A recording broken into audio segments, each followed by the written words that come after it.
I've watched every game so far at Euros because I'm unemployed. When it gets to the point that there's 2 games on at the same time, I will have 2 screens on and I'll be watching them both. But these are key things that I've picked up. Some standout teams, a couple of surprising ones that look like they can go far, and my quick thoughts on every game now that every team's played. And we need to start with opening game, don't we? It's just 2 completely opposite ends of the spectrum. You've got one at favourites, backing it up big time, all hype with 5 goals, 20 shots, 75% possession, complete domination start to finish. And then Scotland. Now, Scotland are toss, aren't they? Let's not get it wrong. And they're somehow worse than I thought, which must take some doing. But Germany set tone nice and early with that game. They're not to be messed with this tournament, Germany. And it's first time in probably about 10 years since Brazil 7-1 that there's a German-looking lineup that I fear that they could beat anybody. They look serious. Defensively, they look sound. Obviously, they've not been tested yet. The midfield's good. But I feel like that might be their only weak point in the midfield if they're playing against a team that's very dominating. You know, big athletic runners like... I'm not even just saying this to be biased, like England with Rice and Jude against Kroos, Gundogan and that Ondrej, who, as good as they are, they lack the legs, they've not got the pace, they're all knocking on a little bit to compete with midfield like England's. But attacking talent that they've got, bloody hell! And Musiala especially in that game, who just gliding past people, gliding past Scots like the traffic cones. He'd probably got a better performance from a traffic cone, to be fair. And Musiala, for me, what best player out of all them first rounds of games, he's been best player that I've seen so far. Just completely effortless. Entire German team were effortless. They didn't get out of first gear once. They're definitely one of the best teams at Euros and a likely favourite to win it just based off that first game. And Scotland, Scotland. Some other teams that impressed me. Spain, I thought were good. I mean, that midfield is top-notch, isn't it? You've got Rodri, who's arguably the best midfielder in the world, with Pedri and Fabian Ruiz either side of him. It is one of the best midfields in the tournament. Going up against the Croatians, which midfield is where all the best players are, innit? But they've just got no legs. You've got Itch, and Itch in middle. They're all old men. They're all 30 plus. They cannot run. So they couldn't get a foot on ball all game against Spain. So that's a worry for them. But I was impressed by the amount of chances that they created. You know, Croatia had 16 shots. They had more XG than Spain. Up until first goal, Croatia were better side. And even though they did lose 3-0, I don't think Croatia were that bad, you know. I genuinely think they'll beat Italy. I do. And I am impressed with Spain. They'll go decently far. But I'm not writing Croatia off. And they are going to struggle in middle, even though that's where all the best players are, unless they sacrifice one of them for somebody that can run. If you're creating that many chances against one of the better sides as well in Spain, then you're going to put some goals away, aren't you? So Croatia should be all right. And then one of the other goats from that first round of game, a little rogue one in Romania. They beat Ukraine 3-0. And I had them going through in groups, but I had them in third. They were miles better than Ukraine. They're absolutely miles better. That midfield is Stanchu and Marin. I watching jumping Galacticos, what best players I've ever seen. They were taking piss. They were like having super people at middle of the park. I hope they had drug test them lads. That game, they never stopped running for a second, them lads in midfield. And Ukraine are just soft, aren't they? Like, I can't take them serious, honestly. When Zinchenko is one of your biggest leaders and he's as wet as an otter's cock, you've got no chance going to war against a team like Romania. You've got no chance. And nobody will ever be able to convince me that Mudrik's a good player. Ever. He's so scared of shooting. There's no way his end product can be that bad that he just point blank refuses to have a shot. There's a couple of times in this game, he'll dribble past a man to get in a good position to shoot and then take someone else on. Be in the same position again and then take someone else on and then take someone else on. Until there's a corner flag. Ukraine were crap and Romania were one of the best game weeks out of every team. That was my favourite game to watch from the first game week. So 3 best teams that I've seen so far. Germany, expected. Spain, expected. And Romania! There's a couple of teams that were good as well, but they weren't up to that standard, and we'll start here. Turkey and Georgia. This game was nuts. Like, this and the Romania are my 2 favourite games. Just 2 smaller nations going at it head to head. There's no pep ball tactics going on, no tiki-taka bollocks. It's just end to end, pure entertainment. And that is what Euros is about. That's what I'm loving to see. And they're both good sides, honestly. Georgia are probably like the worst team in Euros, like ranking-wise. I don't know off the top of my head, but like team-wise, everything about them, you just think that these are going to get no points. They're going to get slapped about, aren't they? But if it weren't for some ridiculous Turkey defending as game went on, Georgia would have won that game. Georgia. But both of them Turkey goals, it's the individual quality in it that can get you over the line a lot of time. And somebody like Arda Güler, a Real Madrid player, do you know what I mean? That's a taste of what he's going to be doing for the next 10, 15 years at Madrid. It was a mint game. I just hope Georgia can get some points and get them over the line because they are just pure vibes. Hungary and Switzerland, that were battle at underdog. A lot of people had either of these 2 as the dark horse, really. And even though they lost, Hungary weren't the worst side that I've ever seen. They were still ass, but they weren't the worst side that I've ever seen. You know, they're going to utilise crosses a lot. They're good in air. Defence is a bit shaky, but they're not worst team ever. They just look like a League One side. But Switzerland, Switzerland looks serious, man, honestly. We're very compact defensively with midfield as well.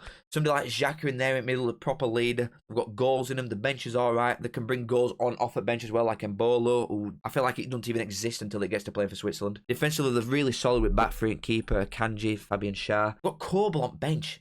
Like, that shows you how good they are at back when you've got a Champions League final goalkeeper on bench. For Switzerland. They're a good side, man. They're a good side. They want to watch in this. I feel like Holland were alright as well. They bet Poland 2-1, didn't they? You know they're going to be solid at back anyway. They've got Van Dijk with Ake and De Vrij either side. But I always worry about them getting goals because they've not had a serious striker, Dutch, since, RVP. But they started finding them. You've got two very contrasting strikers as well to choose from with Depay and Weghorst. Like, very opposite ends. There's literally like a foot difference in them. And Weghorst, I genuinely think he's the perfect striker to bring on off bench. Seriously. A massive unit. He's going to be a proper handful. You can tell he's getting them little elbows and standing on the toes and nipping them, talking to them all the time. He'd be horrible to try and mark. He's good in air and he can finish.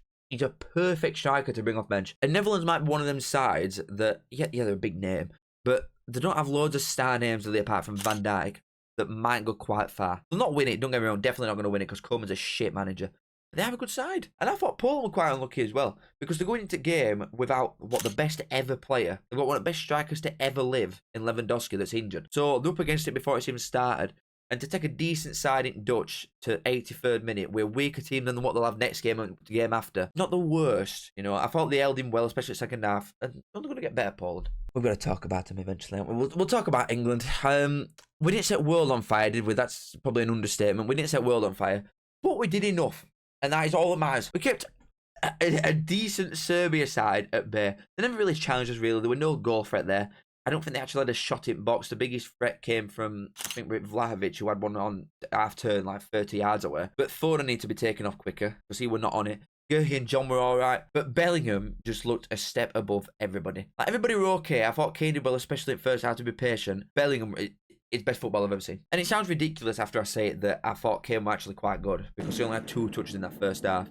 But because we're playing Foden left wing and not a Rashford, who's not been taken for some godforsaken reason, or Gordon, Kane has not got an outlet. So if he's dropping in, you're just inviting pressure because there's no wingers that's going to run in behind into the gap that Kane's making. So we need Kane to stay up front, to stay at number 9, which is not his natural game. But I thought he did well to be patient. And you could tell that he was getting a bit aggy in second half because he kept dropping in and that invited pressure, which is why Serbia had a foot on his neck a lot of time in that second half. But again, we did enough.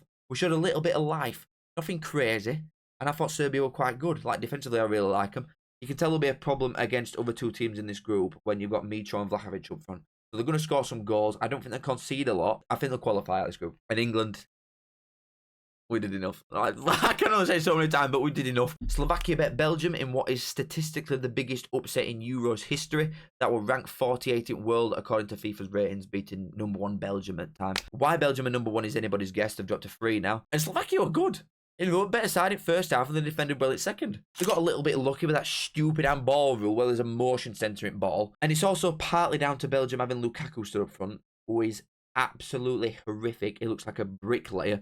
How he's not in Saudi Arabia, I have no idea because he is nowhere near good enough for elite clubs anymore. He needs to just go and get his paycheck and retire. Because Belgium were just a complete ass. And then rest at scraps that I ain't spoken about yet. None of these have took my fancy. They're just there. They'll be going out quite quickly. Italy and Albania.